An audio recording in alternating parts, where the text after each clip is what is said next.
As I was reflecting on my assigned reading for this video, I couldn't help but to remember the story of Abraham and Sarah as was told to our pastor to his parish. It went a little like this. Let's consider the case of Abram and Sarai in Genesis. Sarai is in her golden years, but God promised her a son. So she gets excited. She visits some maternity shops and gets some dresses. She calls all her girlfriends and plans a shower. She even remodels the tent. But no son comes. As the years continue to pass, she eats a few birthday cakes and blows out some candles.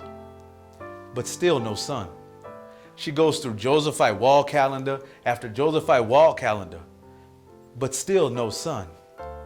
So Sarai decides that maybe God needs her help, and she convinces Abram that he ain't getting any younger, and she commands her maid Hagar to sleep with Abram, and thus a son is born. But the result of Sarai taking action and not waiting on God is that she is not happy with this new family dynamic. How many of us have tried to help God out only to make matters worse for us? Finally, about 2 decades later, when Abram is 100 and Sarai is 90, when Abram stopped listening to Sarai's advice and she stopped giving it, when the wallpaper in the nursery is faded and the baby furniture is out of style, when the topic of this promised child brings about depression, God all of a sudden shows up and tells them to pick a name for their son. So what do our faithful ancestors do? They laugh. They laugh because it was too good to be true. They laugh because it just might happen. They laughed because that is what you do when someone says they can do the impossible. They laugh a little at God and a lot with God because God was laughing too. Then with the smile still on his face, God gets busy doing what he does best, the impossible and the unbelievable. God changes a few things, beginning with their names.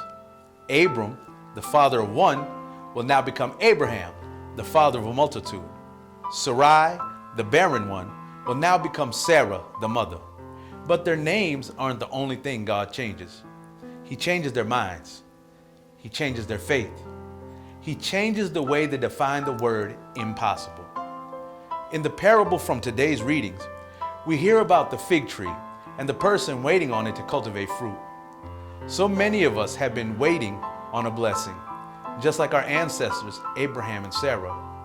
But our God is in the blessing business.